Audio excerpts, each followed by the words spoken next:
Well, hello everyone. Emma's going to come along and join us in a short while, and in the meantime, we're going to just try and talk a little bit about right ventricle failure and the different types. And I think it's just going to go along with the lines that there are different types of right ventricle failure.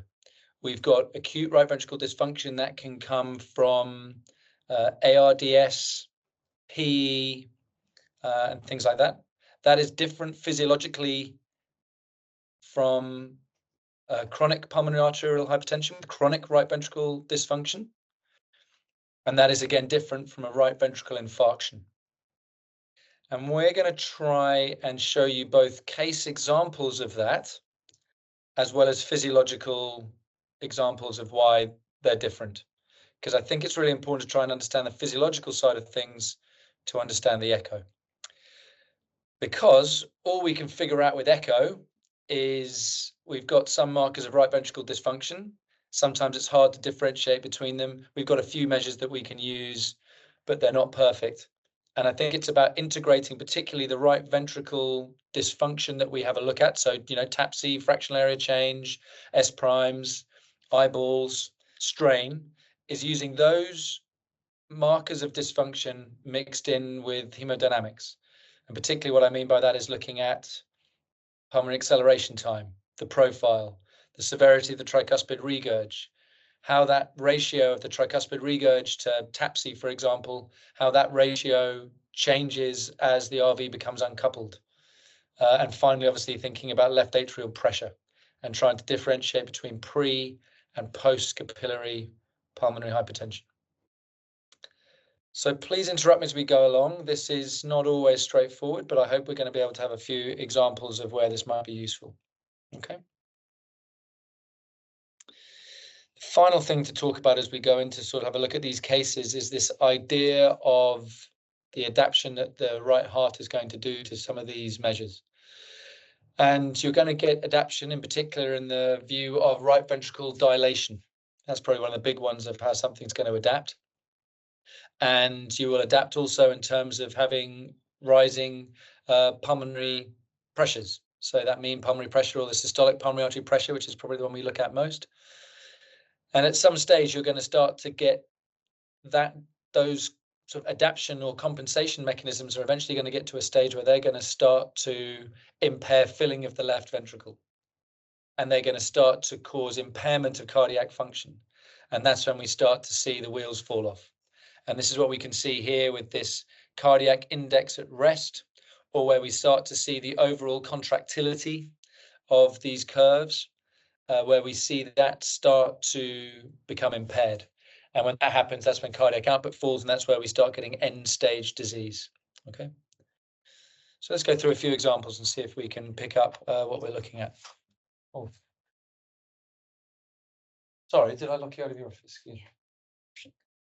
Okay. So we'll start off with this 62-year-old man who's got a ARDS picture that was from COVID, and he was intubated for worsening hypoxia. And what we can get an idea from here is, obviously, as I'm sure everyone's probably done this around the table, is these horrible B-lines that we saw in both the left, right, upper and lower, both the left and right upper and lower zones, as you get this B-line pattern from an interstitial fluid inflammation point of view.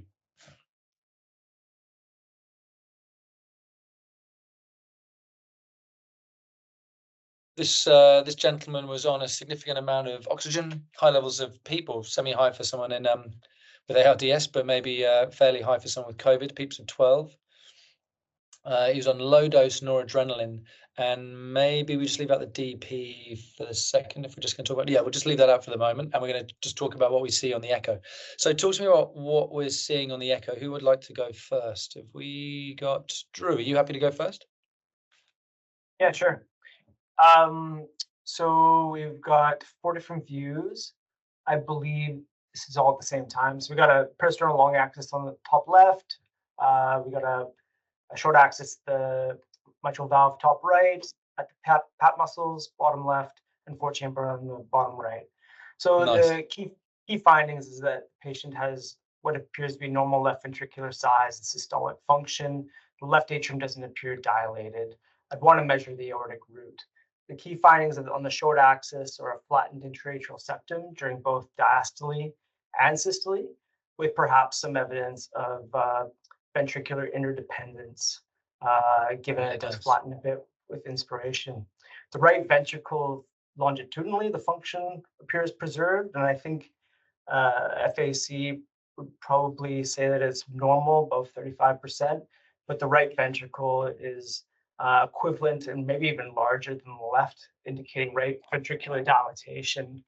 The right atrium appears larger than the left atrium as well, which again would indicate increased very nice pressure. Really nicely done. And I get you got the suggestion there that right atrial, the interatrial septum is pushed over to the left, suggesting the right atrial pressure is greater than the left, maybe. Very nice. I'm going to move on from this just in a second. Let's just try and remember that the IVC is 2.5 centimeters, and let's say it's plethoric and not collapsing. So right atrial pressure, let's call it 10 to 15, right? What do you think about these measures? Okay, so this is a basal. Sorry, I've got my basal diameter of the right ventricle. It does look at the end of diastole. The measurement's 3.5, which is within normal range. 4.1 is the cutoff usually. The RVFAC is 40%, which is, as we suspected, preserved. Very nice. What about these ones, the ARDS? This is RVOT through the pulmonary VTI, through the RVOT, indicating a pulmonary acceleration time between below 90, essentially, which is indicative of significant elevation in peripheral or pulmonary vascular resistance, which is around 3 units. Good man. And what else are we looking for on the RVOT VTI profile, as well as the... Also looking for systolic notching or the flying W sign, which you can appreciate in this view. So that would be in keeping with precapillary pulmonary hypertension. Good man. When we're looking at our tricuspid regurg Vmax, it's sitting there at 3.1, which has got a pressure of about 40. So if you're going to add that on with CVP, we've got pressures that are anywhere north of 55. And we can try and look for having some form of idea about RVPA coupling.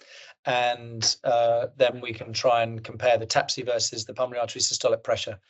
And I think they talk about 0.65 from some of Emma's work. 0.65 was a sign of good coupling, and the lower it gets, the worse the coupling. So we're sitting here somewhere on the cusp, I think is reasonable to say. Okay, so just as you've described here, we're looking here at potentially some precapillary pulmonary hypertension. So we're seeing a little bit of notching that's in there. We're seeing significantly raised pulmonary pressures. So what's the next thing you'd like to have a look at to try and confirm that you're looking at some precapillary pulmonary hypertension? So the next step that I would look at is to further evaluate the left ventricle, including evaluation of diastology, and the EPLAR might be also enough. Yeah, very nice. I mean, I don't think I'm using EPLAR enough in my measures, but I just sort of have a look at whether I'm making assessments of what the left atrial pressure is. And exactly like you said, I'm going to use all the measures of diastology in there, so left atrial size can be a bit inaccurate, but we can have a look at that interatrial septum in particular, see if it's pushed over to the right.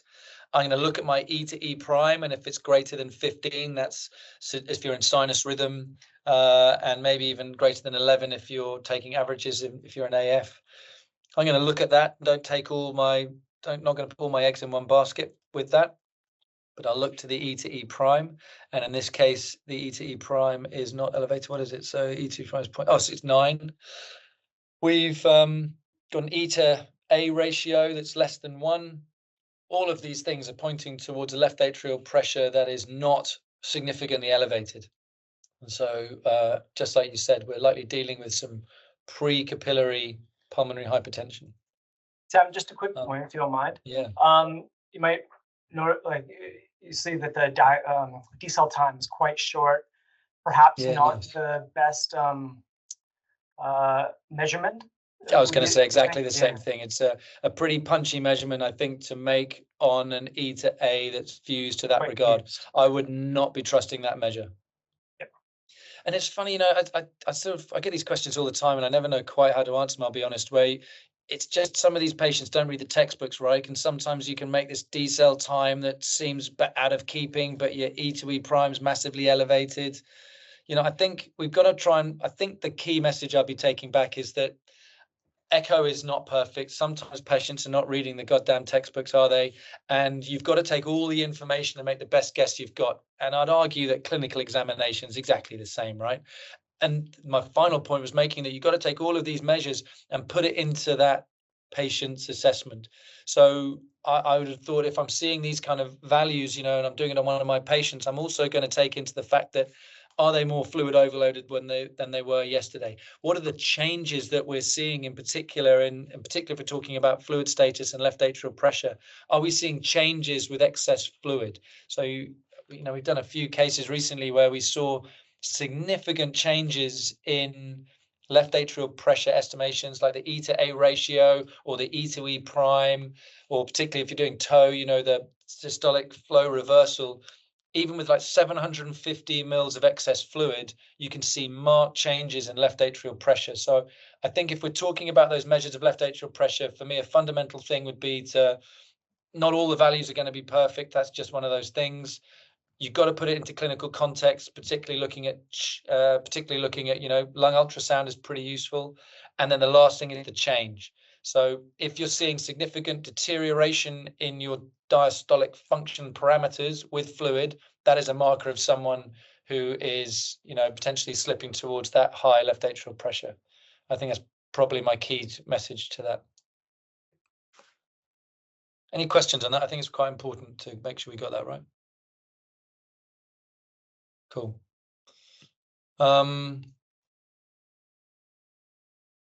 Why don't we show some acute RV dysfunction on the Harvey profile? One of the things we were hoping to show you today, if we can make it work, is this. This is wicked.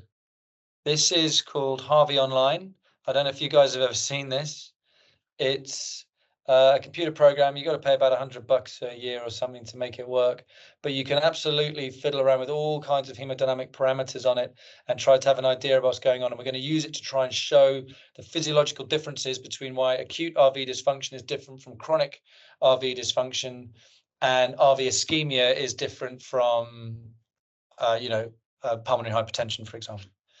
So Emma, shall we start by looking at acute RV dysfunction?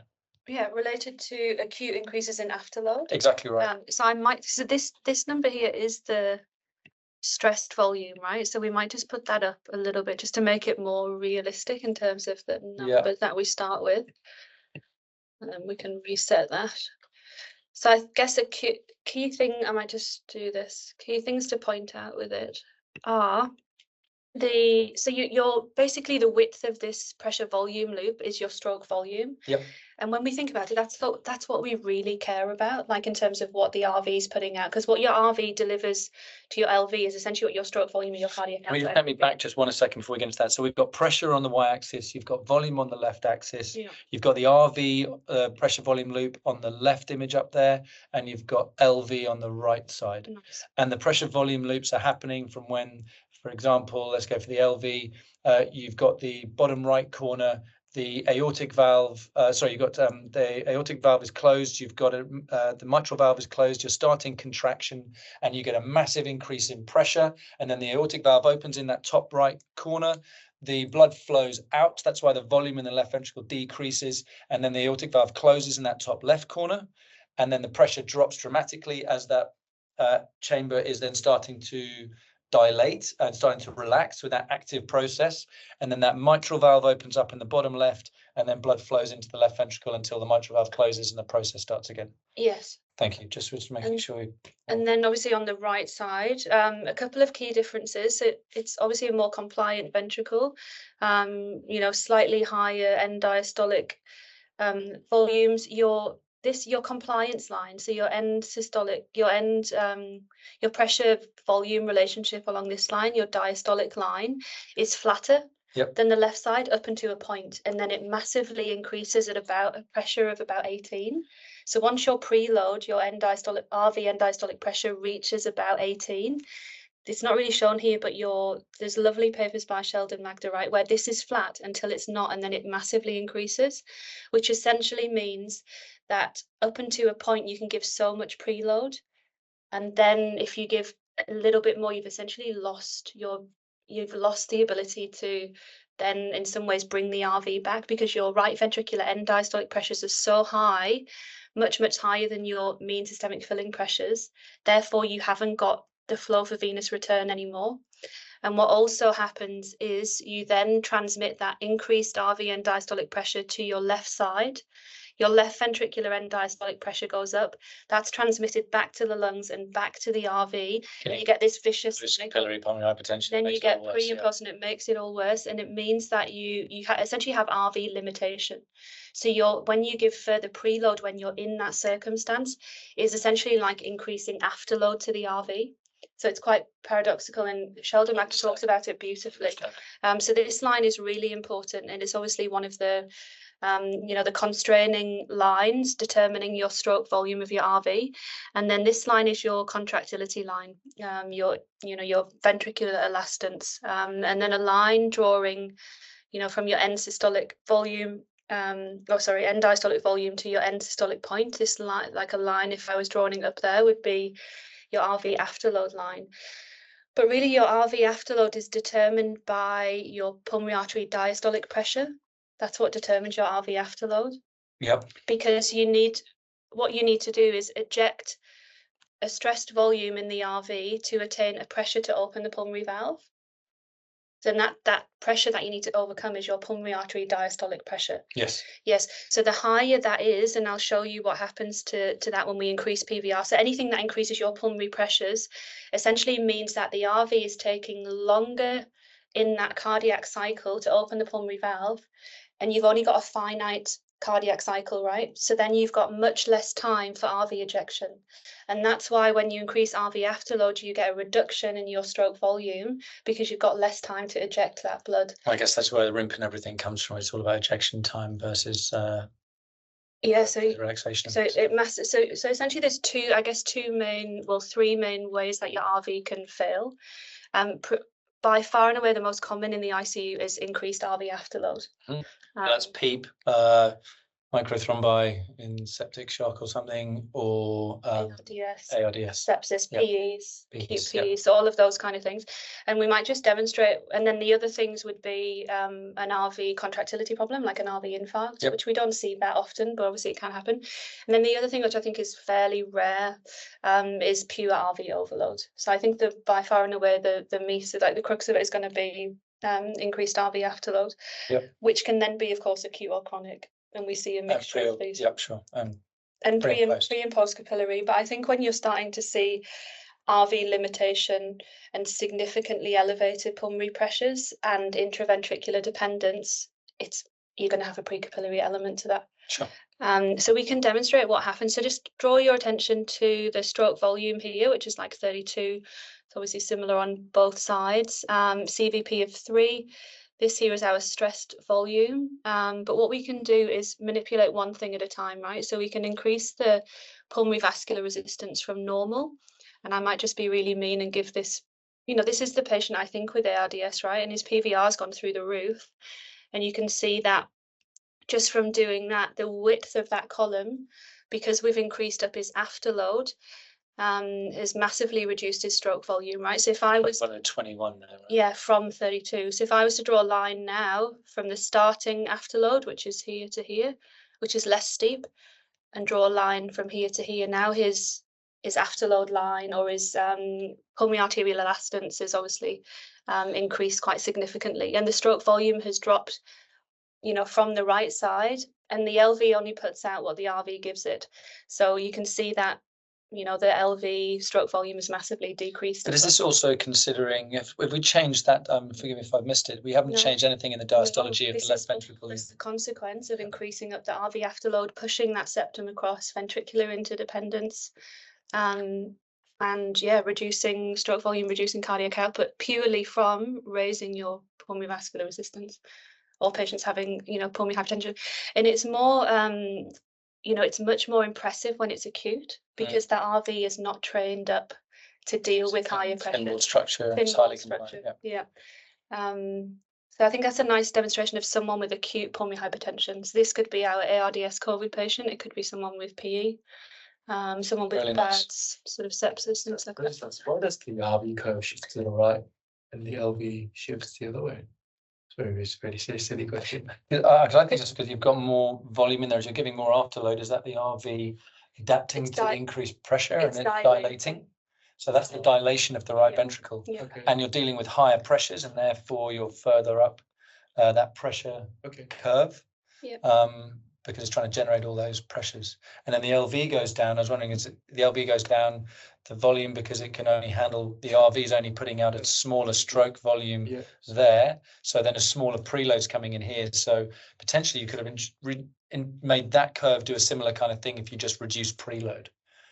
And then I guess my question is how much of this is then due to impaired diastology? Because as the right ventricle starts to get big, and I'm not quite sure how good the program is here, but as that right ventricle gets big, it's going to push over that septum, just like Drew was talking about there with the ventricular interdependence. And that starts to impair your LV filling. And if you impair your LV filling, that's going to take down your stroke volume. Right? Yeah. But that's quite a late sign, hey? Like, of course. So that's why I think, I don't know, perhaps things like coupling, or, you know, keeping an eye on what's happening to your RV stroke volume and your pulmonary pressures and your cardiac output early to try and detect those. Because when you start to get RV limitation before you develop full-blown acute cor pulmonale, like I think the first lot of echoes in that patient was showing, he had a slightly dilated RV. He was just getting end systolic flattening, so not like barn door acute pulmonale, but absolutely at risk. You know, so that at risk RV that you talk about, I think that's an RV limited. It's really nice. Shall we show the next part of this guy's things? Oh, Drew, Sorry, just a quick question. Just bringing me back to that RV visually appearing dilated.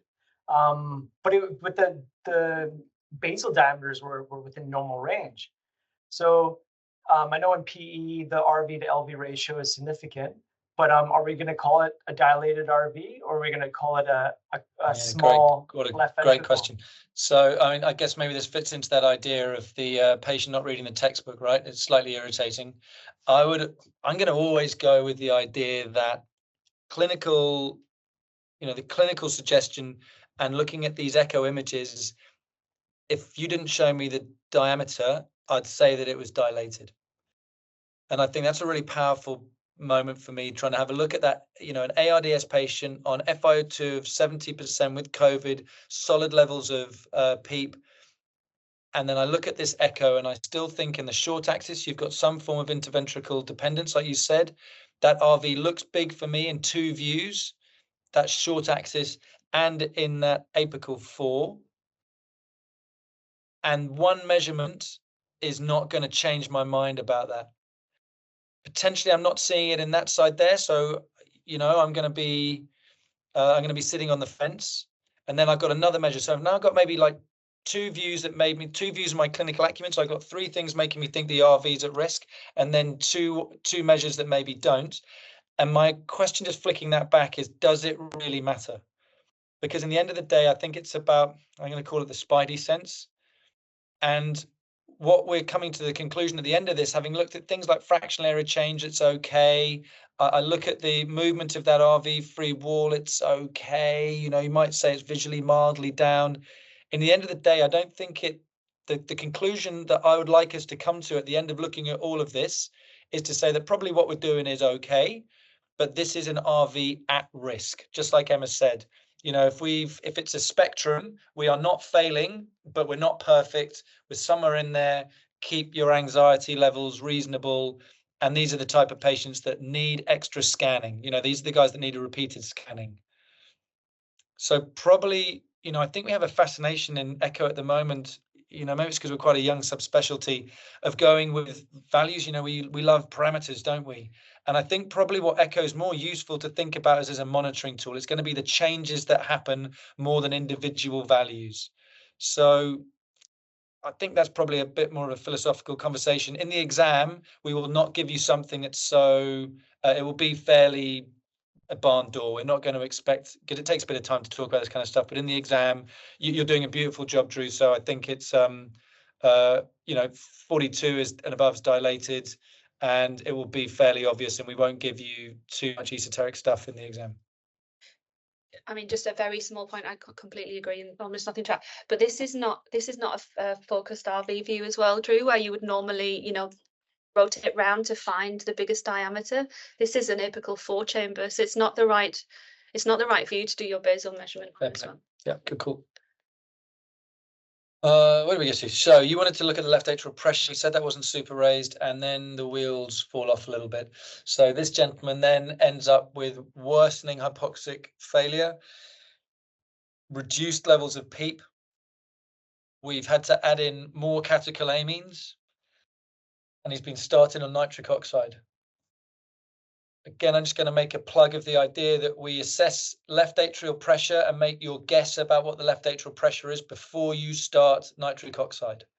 If you have raised left atrial pressure and you start nitric oxide, you are going to flood the lungs with fluid. So always make sure you've got normal left atrial pressure as best you can before you start nitric oxide. Drew, you're doing a great job. Do you want to carry on finishing off this case? Okay. So essentially the patient's deteriorating. 2 views. On the left, again, the left ventricular size and function appears preserved. The left atrium doesn't appear dilated compared to previous. The RV doesn't appear. We'll go to the right side. It's a peristernal short axis. And what you can appreciate is that there's significantly more deseptal flattening, mostly in diastole, but certainly present in systole as well. Given the comparison to previous imaging, it does suggest that the right ventricular pressures are rising significantly. Very cool. I think it's exactly right. And that's the key part to this. I think the RV is getting worse. We're on less PEEP, more oxygen, more vasopressors, and the RV is getting worse. Yeah, that's average. Yeah. So 4-chamber view. The TAPSE wasn't the last one. Yeah. The TAPSE is probably yeah, it's normal. But the radial function's just severely impaired. You can see maybe the free wall, the medial wall looks akinetic to me. You've got to think the fractional area change would be terrible, right? Terrible, yeah. The longitudinal function is good, but the radial function, the FAC, is severely reduced. The right atrium is markedly enlarged compared to the left, and there is a lot of mobility there in the intraatrial septum. It's not fixed and bowed from what I can see, but it's not an optimal view, I guess. I don't know what you think about that. Yeah, it's a tricky view, isn't it? I mean, I think the RV looks big with poor function, I think is the main thing to take away from me. I'm not sure about this top part. You look at that apical segment that appears to be working a lot better than the basal segments. The basal segments are moving, but is that just sort of translational movement in there? And then it makes me think about super acute raised pulmonary pressures. PE starts jumping in my mind, particularly with COVID. Move on. Sorry. After you. So, I mean, if we think the RV's gone down now, the pulmonary pressures are the same. Yeah, it's probably underestimated in the context of right ventricular dysfunction. I'd expect it to be a lot higher. It's not an optimal measurement. And the pulmonary acceleration time is relatively unchanged as well, which could be, again, due to the right ventricular dysfunction. The TAPSE, so the coupling has markedly changed. I think it's probably one of the points we're making is that It's now dropped below the 0.65 cutoff. So it's an RV that's not able to compensate for the high pulmonary pressures, acute high pulmonary pressures. So for me, this feels like we've got if we're on that spectrum now, we have definitely moved down towards that RV failure, end of that spectrum, from being an RV at risk to an RV that is failing. And that's, you know, as best we can say, it holds significantly poor prognostic marker, that, and you've got to pull this patient back anytime you can from that RV, and the focus on the RV is really important, which is why this patient's on inhaled nitric oxide, of course. So just a couple of things to add there. We actually then ended up taking this patient for a CTPA to rule out PE. Yep. There was no PE. And then I think some would be useful. We did some pretty scary CT transfers during COVID, didn't we? So I was just wondering whether I'd do that with a patient who had fibrotic, ARDS from, I don't know, pneumonia or something. I don't know. They seem to handle it a bit better. I think there was a reason, there was something, I think it may have been thrombocytopenic or something. And we couldn't just start empirical. Yeah. There was reason why we couldn't start empirical anticoagulation. And also whether he needed anyway, if we can go back to Harvey though, I might just show, because I think what we're getting now is that double hit phenomenon. Yeah. So I think in the initial part he was mainly acute pulmonary hypertension, and then I think what we're seeing now is that we're reducing our ventricular elastance or ventricular contractility. So this line is now, I think, starting to slide down. So we can simulate that on here, which is pretty cool, by dragging this the other way. Now he's dead, Emma. No, he's dead. I've gone too far, haven't I? Oh God. Let me just increase. Increase it up a little bit. And then, oh God, this double hit. Yeah, he hasn't liked that at all. Stroke volume of 11. Just increase that again. I'll not make his RV so bad. But just increase it a tiny bit more. Oh, and that's this volume. This one. Sorry, apologies.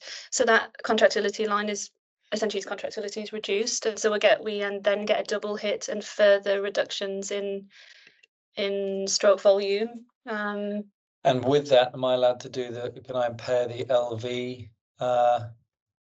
That's the one we were doing, wasn't it? That's LA. It's LA, excuse me, LV. If I made his diastolic function worse, so that's going to be the one down here. The A1. A1, yeah, A there. So with making that. Then I'm making his LV billing worse as well, and that's the ventricular interdependence almost, isn't it? Yeah, and I also think that, that happens on the right as well, right? So when these patients, a big part of their problem is that they develop diastolic dysfunction of the RV, and that's often an early sign of dysfunction. So I think in all reality, if we had beautiful pressure volume loops, that this line would also be getting steeper as well. Yeah, and that's the double hit. And that's the triple hit. That's the triple hit. That is the triple hit, because the things that are determining our stroke volume is what's between these two lines, or 3 lines. The other one's not being shown. And then the stroke volume is now 14, and this patient would be absolutely peri-arrest. Yeah, which he pretty much was. Wow. Okay. Shall we move on to?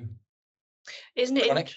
Isn't it interesting though that the CVP hasn't budged? Yeah, but it should though. In reality, it should. But I just want to show you now, if I came along and felt some cold peripheries, saw a bit of pulsus paradoxus on the art line, didn't echo, give him some fluid. Mm-hmm. So let me show you what might happen there. So I'm going to give him a 500 ml fluid bolus. You would not do this in reality, can I just say, because you do an echo and you pick it all up. So now he's shifted even further up that, diastolic curve. His stroke volume's, I don't know, about the same, but look what's happened to his CVP. It's gone from 7 to 11. Yeah. And then if I keep doing that, just to demonstrate what happens. So his cardiac output is absolutely not budging, right? So he's not getting recruitment in his stroke volume and his cardiac output. In fact, it's going down a little bit, but his CVP is going up. And that is the RV failure to me. So when you're giving fluid, your filling pressures are increasing and you're not augmenting your stroke volume, that's the point where you're like, shit, because they're either going to die, or you need to put them urgently onto something like VA ECMO and try and save that RV. I feel really proud that you swore there as well. That's great. So it's not just me swearing on the channel. Oh, that's amazing. How good is Harvey online? I just think this is absolutely brilliant. Cool, The guy that developed this, it's really amazing. Yeah. All right, let's have a look at.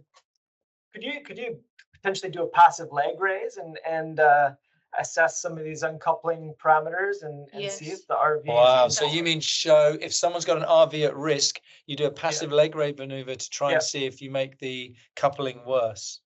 Equivalent of giving 450 mils of fluid. Well, I can tell you for certain that no one's ever done that. I haven't seen any research. I've never seen any research that, but it's a fascinating idea. We absolutely need to do it. I think it'd be lovely. Very interesting call, Drew. That was lovely. And maybe that's how you start looking at the change with the passive leg raise movement of the right ventricle. That may be the most useful thing the passive leg raising's for, maybe potentially. To figure out where you're on that spectrum of RV, you know, moving from RV limitation to RV dysfunction to RV failure. It'd be lovely to do it with a PA catheter in, hey, to see whether if you did the passive leg raise, whether your stroke volume went up and your CVP didn't change, then maybe they can tolerate it. But if your stroke volume didn't budge and your CVP started to uptrend, then you absolutely know that patient cannot tolerate drop of fluid. Very nice. And you probably need to start pulling fluid off. Great question, Drew. Love that. All right, let's have a look. Let's skip forward on this patient a little bit. Let's go to the next one. Okay, hang on. Let's put everything back to normal. Normal is, how do you put everything back to? If you go on to plots, I think, and then deal with that, No, it's not. You're gonna go back to normal. Or reset. Is it this one? That one. Thank you. Sorry, I've forgotten how to do this now. How about this one? So I can just drive everything back to normal. Yeah, we'll do it in a second. That's that. That makes it just go big, doesn't it? And then that's. Sorry, we'll figure that out in a moment.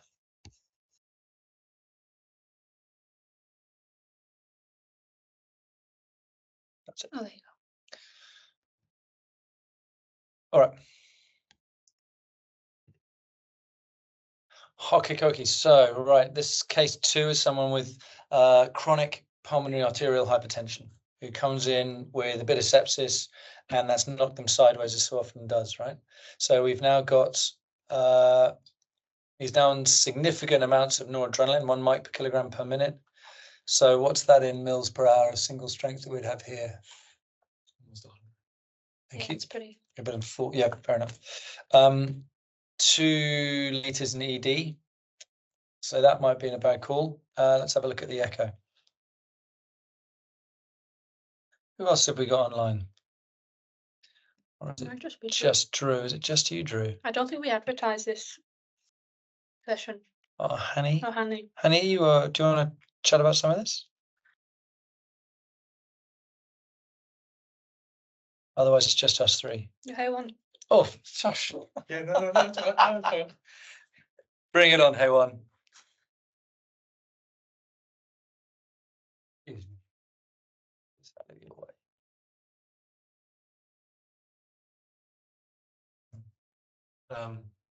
So on parasternal long axis, RV appears significantly dilated. Nice. And contractility looks reduced, but I like to assess it in other views. Left ventricular function, I mean, in the context of very high dose, it appears normal, but in the context of high dose noradrenaline, great call. I'm concerned about that. Yeah. Parasternal short, again, dilated RV with thickened RV wall, and do you call that trabeculation? Yeah, absolutely. I would. And what's that marker of? Consistent with chronicity. Yeah, great job. Of these changes in the RV. Get rid of this. Sorry, I was trying to get rid of something to try and help you out. There you go. Yep. And that's the RV inflow view. No, up here. What view is being looked at in here? So we got blood going in that direction. So either he's got severe tricuspid stenosis, which is a bit weird, or we're looking at a different view. Is that the RV outflow? Yeah.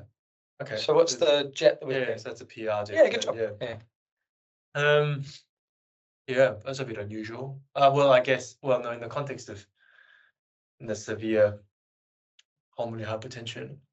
Okay. All right. Yeah. Get a bit of PR. Sure. And lastly, in the subcostal. The one thing is probably just apical 4, maybe a bit off axis. Sure. Yeah. Again, RV and RA, which is much bigger than its left-sided counterparts. And it's the apex forming as well. Yeah, nice. Yeah. And that right atrial pressure is significantly elevated. Yeah, good job. Really small thing to point out, but I think it's still quite nice, is a dilated coronary sinus. Oh, yes. Which you can get in obviously bad pulmonary hypertension. What's the other thing though that you might look for if you didn't have someone with severe pulmonary hypertension? You might want to give them. Drew, any thoughts? Unroofed coronary sinus and a persistent superior vena cava. Very nice. Nice.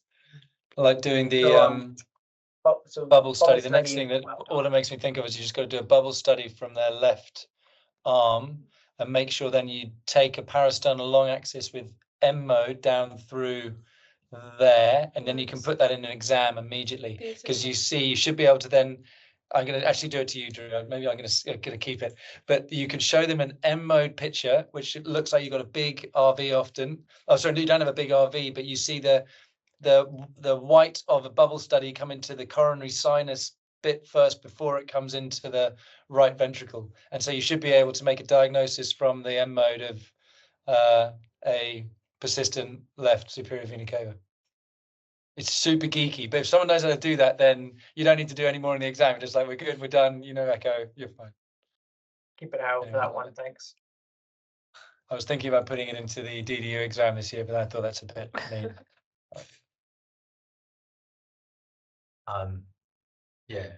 TAPS S prime's reduced as What's normal?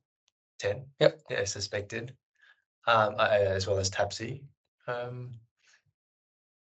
The RA volume, that's huge. Yeah. Yeah, okay. Yeah. Massive. So we got an acceleration time of 90. We've got a PR. Let's go on to the loops. Yeah, let's just go on to the. Let's go on to this. Go on to Harvey. All right. Just scrub that to get rid of them.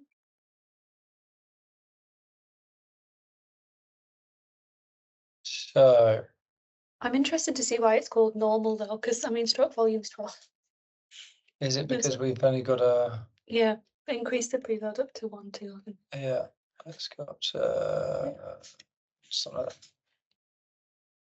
All right.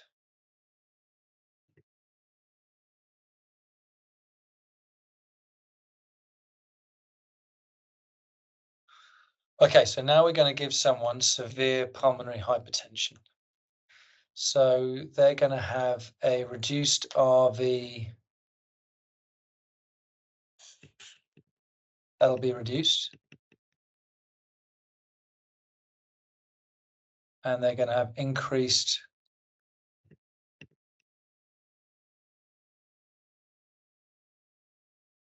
that.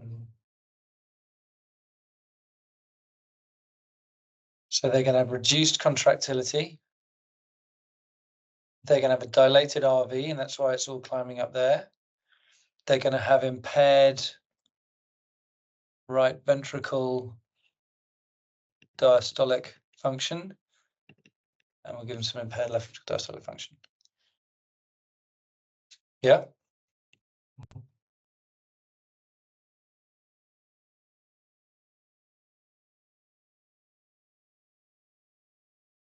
Yeah, you can't, it's hard to simulate acute from chronic on here, because it would be nice to do that, give it because obviously you're going to have a thickened RV wall, as you said. It's going to be able to cope with higher pressures because it's been doing that for a long time, so it's a bit more trained.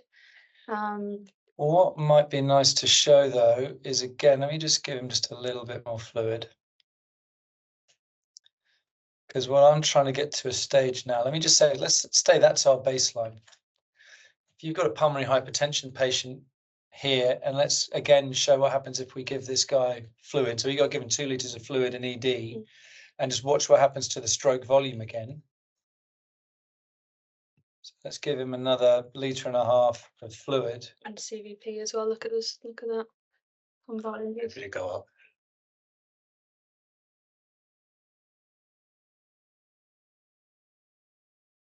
And the stroke volume should fall. This is why in some ways it's not perfect, but it is starting to come down now. What was it before? If I gave him a little bit more fluid, let me just try a little bit more. There is a tipping because point. we're at a tipping point here with the diastolic function, right? And that's surely when it goes down. Yeah. Yeah. And look at your CVP through the roof. And CVP goes up through the roof. And your wedge pressure has gone up too. And what I'm going to, so if we keep that in mind again, and then we're going to just keep that in mind, but we're then going to go and show what happens with an RV infarct, which is going to be completely the other end of the scale. How much time we got left? We got 10 minutes. Well, let's quickly do the RV infarct case now, all right?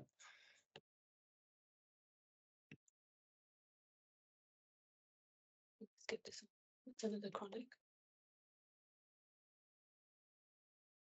Right. STEMI, stent to RCA and circumflex.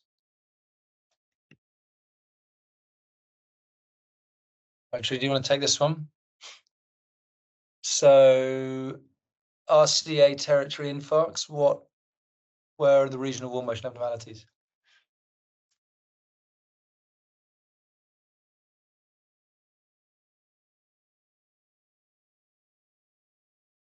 Drew, you happy to, you can hear us? You good to go? Oh, sorry, I didn't realize. So tell me about the RCA so- territory infarct. So it depends if it supplies the PDA, but it's the basal mid-septal region and might include the inferior wall as well, basal mid.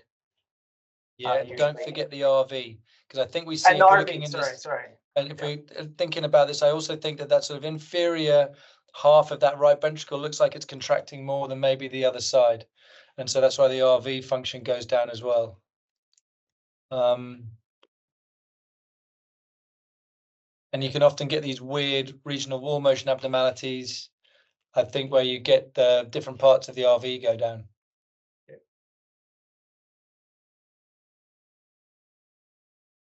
An acute RV failure, so from ischemia, you can see we don't generate significant pressures. We can see there's reduction in that tissue annular velocity of the tricuspid valve. And let me show you this on Harvey then, okay? So let's go back to normal.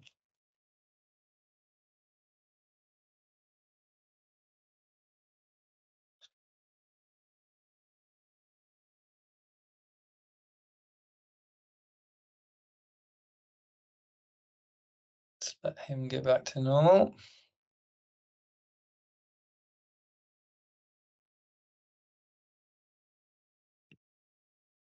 Okay, so if we're giving someone an RV infarct, that means that we are going to drop their contractility acutely. So if we drop their contractility acutely, so let's put it down to 20 or something. 23, let's get Michael Jordan's number. Knowledge. Oh, MJ. Did you know that, Helen? Everyone knows it.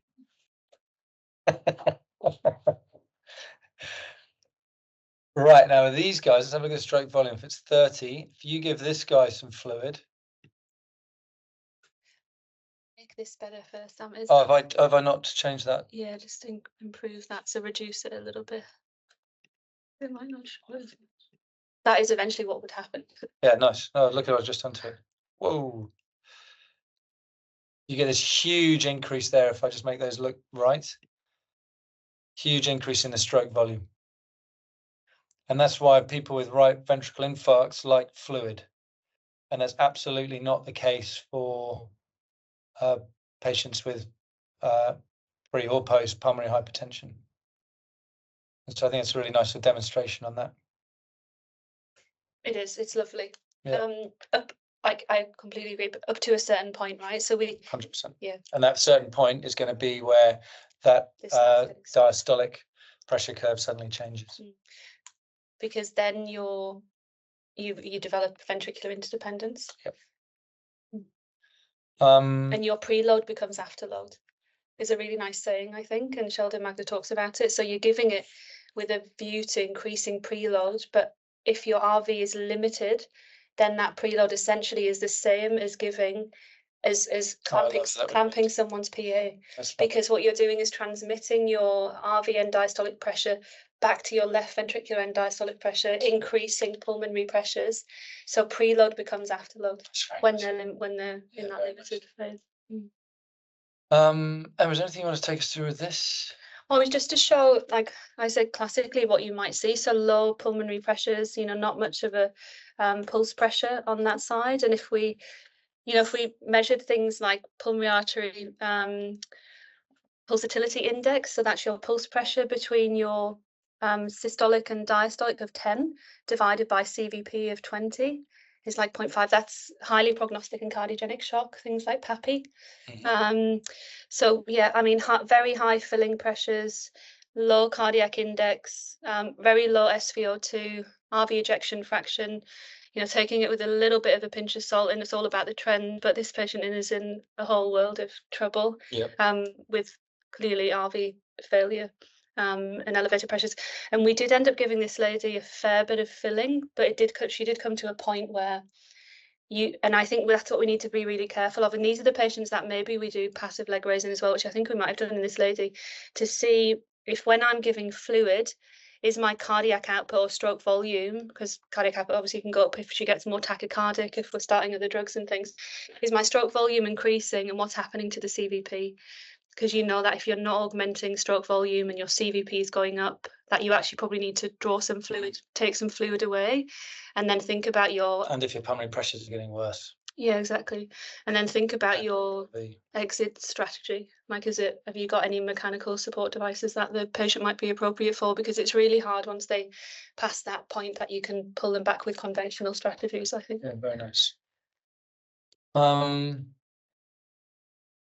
Vexus, what a great call to say that Vexus might be useful in these patients as well. So I don't know if you guys are doing a lot of Vexus these days. It's coming more and more into my practice, particularly with patients who've got RV failure. I think that's probably the biggest one for me as a sign of congestion. People say, potentially useful for looking for patients who are significantly fluid overloaded.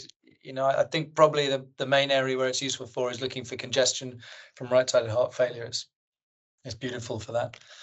And here, seeing that systolic flow reversal associated with severe TR and congestion, and the marked sort of pulsatility in the portal veins there, and the renal veins would show the same kind of thing, the marked pulsatility.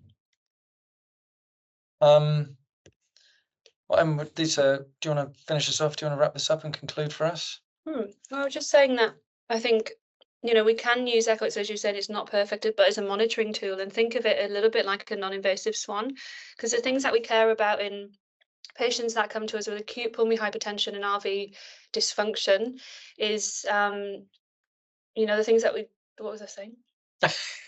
Oh my God, we've got such pregnancy brain. You're pretty pregnant, you're all over. I'm going to blame using it as a monitoring tool. Yeah, use it as a monitoring tool. And the things that thank you. And the things that we care about are what's happening to the left atrial pressure and the LV, because that's going to transmit back RV afterload. So we care about that in that context, as well as obviously for preload things. What's happening so we can use, some of the things Sam talked about as an imperfect measure for measuring left atrial pressures. It's imperfect, but I think it's good to monitor that. And we care about what's happening in the lung vasculature, and we can, to some degree, work out whether we're dealing with a predominant post-capillary circuit or pre-capillary circuit. And I think that really helps us, along with LAP and all of that, decide whether the patient might potentially benefit from pulmonary vasodilator therapy. And then obviously to then, move on to what's happening to the RV. Are you dealing with a RV at risk or an RV limited RV, an RV dysfunction or an RV failure? And I think they are different things, and importantly, what is that RV connected to? You know, is it connected to a circuit that has pre-capillary or post-capillary dysfunction, or is it a normal pulmonary circulation, i.e. someone with an RV infarct? Because that's going to change the treatment strategies that you use to get your RV, to improve your RV performance. And then what are the downstream effects of, or the upstream effects, I guess, if you like, of RV dysfunction, failure? Are you starting to get organ congestion? And we know that once you've got that, your mortality absolutely goes through the roof. So then looking at things like Vexus and then trying to put all of that together, a bit like a jigsaw puzzle, to figure out what RV phenotype you're dealing with. And then you can help, that can help you target your therapies a bit better, I think. 100%, because if it's none of it's perfect. LAP, it's diuresis and plus or minus catecholamines. If it's pre-capillary, it's reducing PEEP, reducing fluid. And if it's RV infarct, it's fluid optimization, so maybe some fluid and PCI plus or minus catecholamines on top of that. Very nice. Yeah. Thank you very much, everyone. Were there any questions? Sorry, just one last question, Sam. Yeah, I love this. I think this topic was fantastic, and thanks guys for taking the time to do it. No problem. It's a bit of a last minute thing, so we love it too. So it's all we could think about at the last minute to do as well. So one of the things I'm really interested in is what you mentioned. As the RV gets larger, it constricts the LV, increases the pressures, and where we are with that. I guess the question is when you do a right heart cath, they often look at the pulmonary RV occlusion pressure, pulmonary wedge pressure, to determine if it's mixed. Could they be wrongfully calling it mixed when there's someone with such severe RV dilatation and pulmonary hypertension? As in, it's not a left heart pathology that's causing the elevated left ventricular pressure. Or do you know what I mean? I think probably that just goes to Emma's question. I'd answer that because I mean, all the pulmonary arterial occlusion pressure or the wedge pressure is telling you is that they've got raised left atrial pressure, and you're going to have raised left atrial pressure quickly. So let's say someone's got a normal LV with no ventricular interdependence, they could have a PaOP of 8, but you then give them RV failure and you bugger up their left ventricular and diastolic pressure. Suddenly, then for the same volume. For the left ventricle, you've then got raised left atrial pressure. So I guess it's all about how we're diagnosing it. Like if you were saying that it's purely on a right heart cath without doing an echo, saying that you've got left-sided heart disease with a raised PaOP, then that's wrong. But you've still got raised PaOP, but you've got it because you've got too much fluid on, because the RV's failing. And there's that wonderful line, which I'm going to steal now, of Shelley saying that that's the preload becoming the afterload, right? Yeah. You know, so I think it's all about context. Yeah, that's fascinating because yeah, I'll share the book. It makes sense. Makes sense. Yep. Have you got the book Cardiopulmonary Monitoring, Drew, by Sheldon Magda? No. Oh, lovely chapter, and the opening line is that it's a really nice. I think it's a really nice thing to pull out with a cardiologist when they wanting to give more fluid to an RV. To an RV, and you can say actually. My other favourite saying was it Pinsky who said that the RV's not a problem until it is. Yeah, a great one. Yeah. Awesome, guys. Thanks very much, guys. Have a good one. Have a great weekend. See you later.